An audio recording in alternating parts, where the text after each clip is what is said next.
Inserting page into PDF file.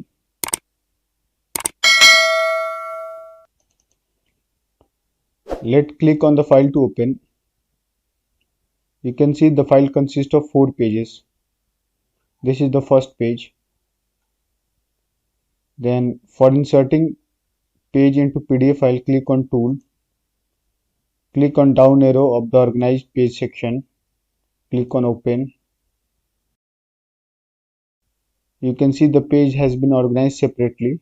Just select any of the page you want to insert before or after. Let's select the first page. Then click on Insert. You can insert from File, Clipboard, Scanner, Web page or blank page. Let's insert it from File. Let's select the file to be inserted and click on Open. Now it is asking for location. You want to insert after the first page you have selected or before. So let me select before. Click on OK.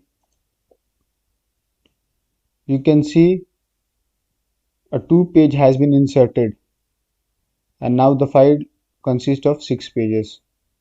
You can just click on close option. You can see this is the page that has been inserted.